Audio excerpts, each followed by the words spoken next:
It seems everywhere I look, especially on the internet, but in other places, I find human beings acting like barbarians.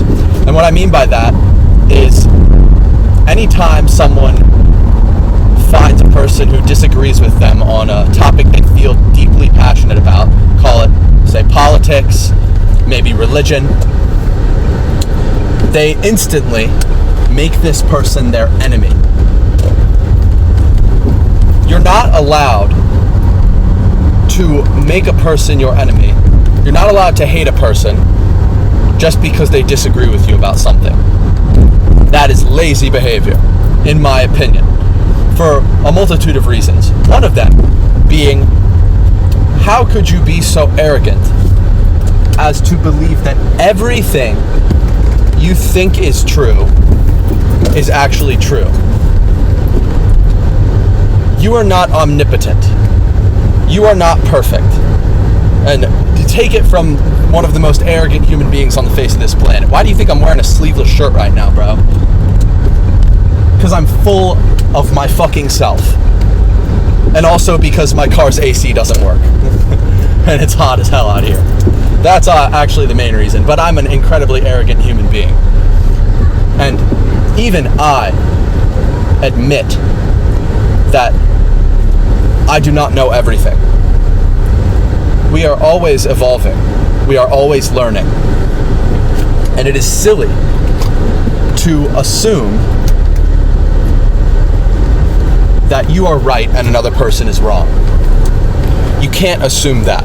There is always something to learn, even if it is from someone you think is wrong. And obviously, if a person is a truly hateful human being, or if they're just rude or unpleasant to be around, that I would say is a different story.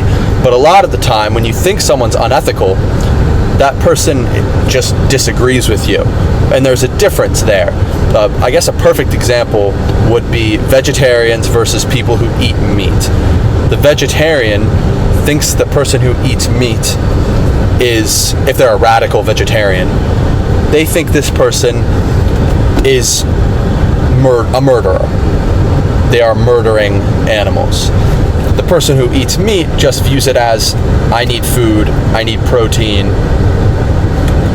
it's survival of the fittest in this world, I'm going to eat the meat. They don't view it as murder. They don't see it as murder. That's kind of a disagreement, rather than a straight, black and white, ethical deviation on the part of the person who eats meat. And it's possible that in 100 years, every single human being today who eats meat and in the past will be considered a terrible person. But that's a tangent. Another example would maybe be abortion. No matter what side you're on, whether you're pro-life or pro-choice, you think that you're doing the noble thing. You think that you're supporting the ethical side. So there's no side that thinks they're doing something wrong and is doing it anyway. For the most part. There's probably exceptions. And you could argue against me with that, and I would accept the argument. I would accept disagreements with that if you gave sufficient evidence. I would. But both sides think they're doing the noble thing. And friendships get broken every day, I would guess. I don't have data for that. Over a disagreement on this topic. So, you see where I'm coming from here? So if you're pro-choice and you have a friend who's pro-life, you're not allowed to stop being their friend because they're pro-life. That person thinks that they're doing the noble thing. How do you expect to change that person's mind if you make them your enemy? When is the last time that you have ever changed your mind because of something someone you hated said? Probably never, I would guess. I can't remember a time, at least. No. Every time you've ever changed your mind in your life, it's likely because of someone who was respectful, who treated you like a human being, and was a rational person, or at least was attempting to be rational with you and civilized, and they pointed something out, and you thought to yourself, that's not a bad point. And this person is being nice to me, and they clearly have a somewhat decent head on their shoulders. I think I might take their perspective into account. Maybe I'm wrong. So if your goal is to actually make a change in the world, to change this person's mind, maximize the number of people that believe what you believe in, to get people to see your side of things, the best choice is to treat this person as a friend. Even if you do think that they are acting in an evil way, you have to assume that they're just stupid. There's actually a philosophical razor, I forget who came up with it, but it goes, never mistake for malice what can easily be attributed to stupidity. This applies in many cases. You can't just assume that a person is evil. You have to assume that they're stupid first, until proven otherwise. Regardless, the best action is to treat them like a friend, because there's no other way to persuade them than to be respectful and civil. There's no other way they're going to listen to you, for the most part. There's probably exceptions. I grew up in a very rural area, and all of my friends from high school are incredibly conservative. And I wouldn't consider myself a conservative person. I'm probably a more left-leaning person. Not radically, I would say, but I definitely lean that way. Maybe. I'm not too certain about my beliefs, my political beliefs. I have many friends who are conservatives.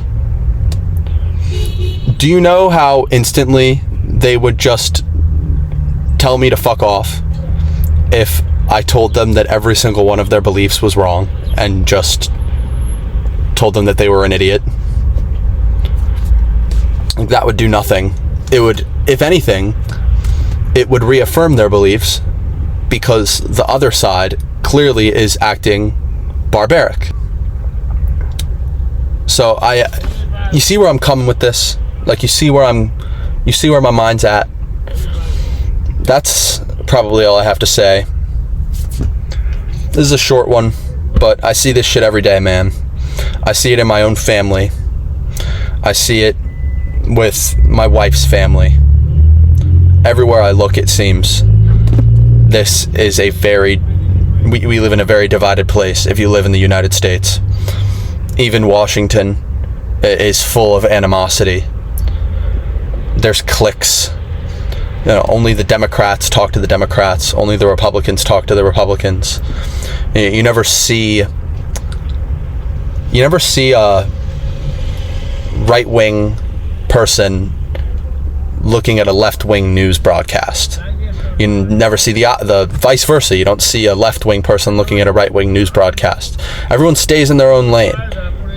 And that can be counterproductive, because what you want is the full picture. And even if you think that the other side is lying, my grandmother taught me, it's ironic because she's a very far-right human being. She does not believe she is one-sided. But she taught me an old proverb. It's a French proverb. You can know the truth by comparing the lies. This maybe applies here. But yeah, that's about it. Act like a civilized human being, and you will get incredibly far, farther than you'd ever imagine. I don't know. My name is Luke, and this is Castles in the Air.